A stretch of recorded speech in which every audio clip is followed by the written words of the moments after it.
All right, guys. Chris Zano, Zen Precision, out here at the range with AKP. One of the things we've been talking about lately is trigger pull and trigger discipline, trying to figure out why you would change your trigger on one of the Glocks. So I have my Glock 19 out here, AKP's Glock 19, Glock 26, Glock 43, and we're gonna go through over the triggers. But first I wanna talk about why you would install a flat face trigger. This one is here from Overwatch Precision. It's their tack trigger.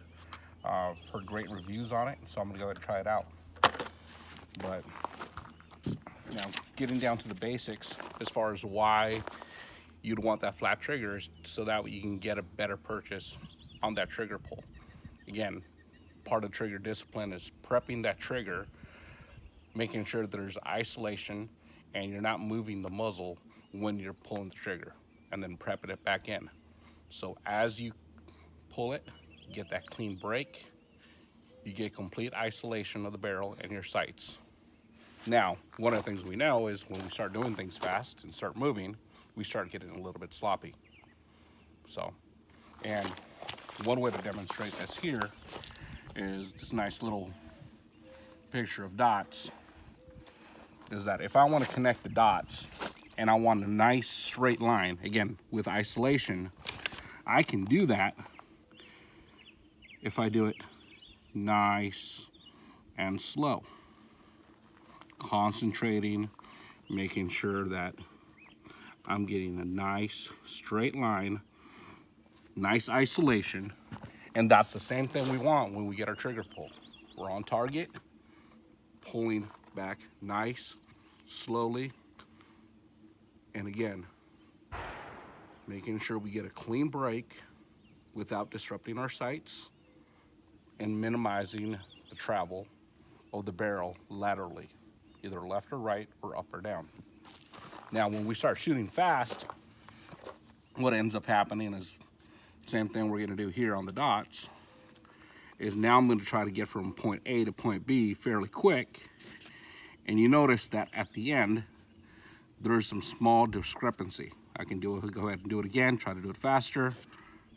Again, at the last minute, I need to make a correction to get to that dot. Doing it again, as fast as I can. And again, I have to make a correction. This is part of the prep and press that we can do. So by getting a flat surface, getting a better purchase, more contact on that trigger, it gives me the ability to bring that straight back rather than the round curve of the trigger. Now, is it gonna make a difference as far as weight? That's what we're gonna find out. I'm gonna go ahead and put it in. I'm gonna install it on my Glock. We're gonna compare the other Glock triggers, and we're gonna see where they're at, where this one's at, and if there's any change on it. So, just to make sure all weapons are clear.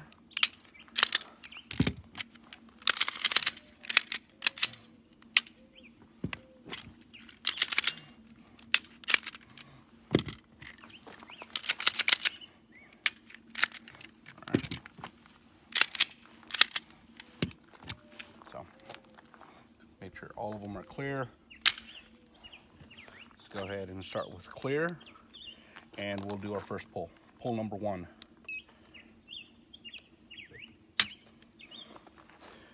3 pounds, 2.2 ounces. Pull number 2.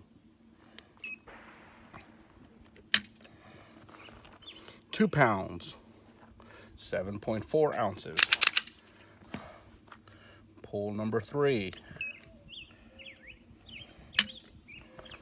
2 pounds, 7.3 ounces.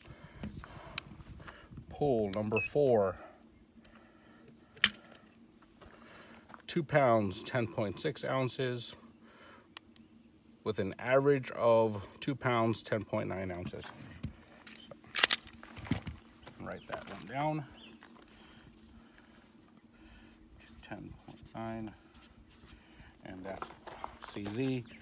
This one does have a Glock minus connector on here. We'll do Kyle's next. Kyle, I believe yours is all stock. Is that correct? Correct. Okay. So I'm going to go ahead and clear it out. Get it ready for this next one. And our first pull ready.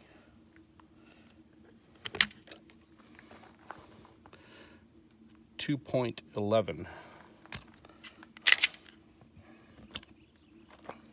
Pull number 2.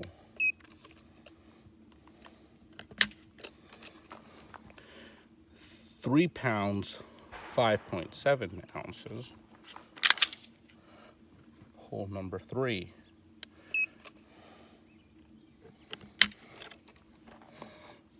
3 pounds, 2.4 ounces. Pull number 4. Here, get ready. 2 pounds, 14.9 ounces, and the average of 3.05. Let's go ahead and put that here. 0.05 ounces, and that's for KP. All right. So one difference with this already, this one has a ZEV minus connector, so that can show some of the difference there between, and Kyle, yours is all stock, is that correct? Yep. All right. So block 26, again, clear. I'm gonna go ahead and clear out our gauge and pull number 1.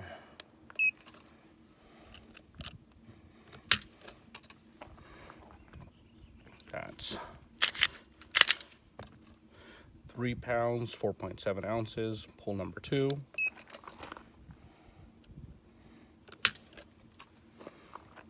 2 pounds, 14.9 ounces. Pull number 3. 2 pounds, 15.3 ounces. And our last pull, number 4, is 2 pounds and 10.5 ounces. And our average on that is 2 pounds, 15.4. So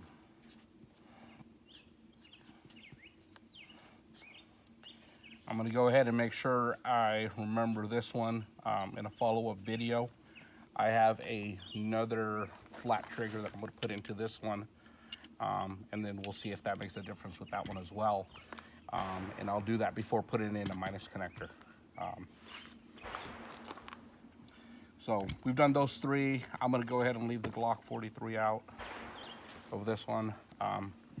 Actually, I'll go ahead and do it because I'm gonna send this one to Agency Arms. I haven't found the time to do that yet, but just so we have it on record of what it is, let's record it.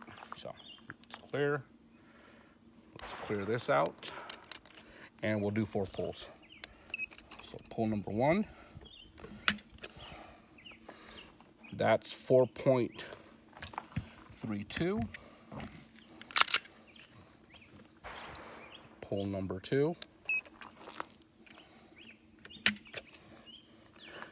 3 pounds, 3.3 ounces. Pull number 3, 4.07. And for our last pull on this, and we have 3 pounds, 9.7 ounces on the Glock 43.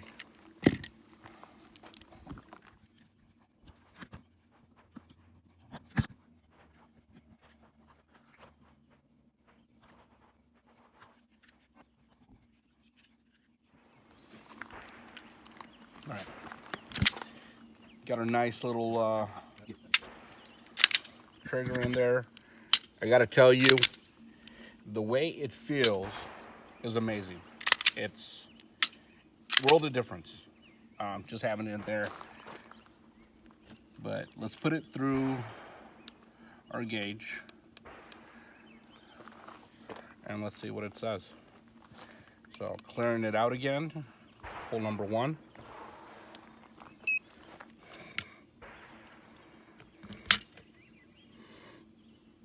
.249. Okay. Again, getting it on here. Hole number 2.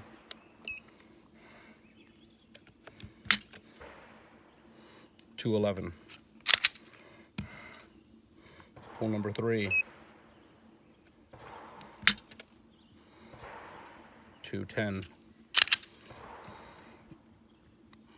Hole number 4.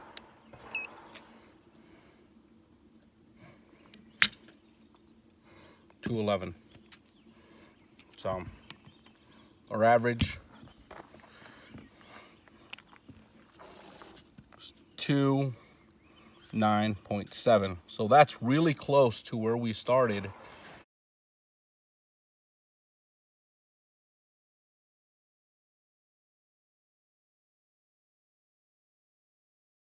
Pounds, 10.9 ounces. Now, let's talk about why it's better, because we were talking about earlier isolation of the trigger. Let's take a look at the trigger that I just pulled out. It's got this round face. So as I'm pulling, where's the contact on my finger? Is it 100% in the middle?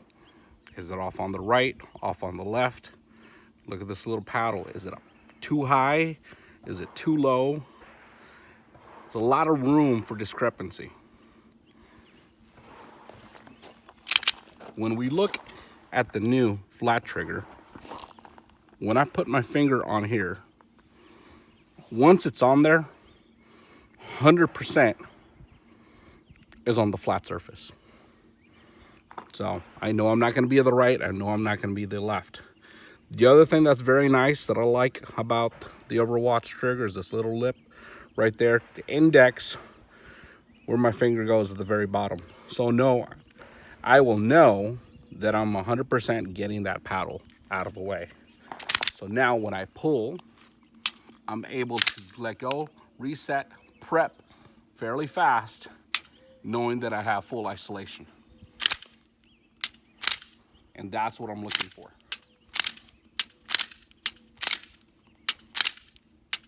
How fast can I re-prep and then get that next shot off, knowing I have fairly good isolation of that trigger pull?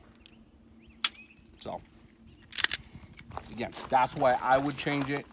I would always recommend that if you're a new shooter,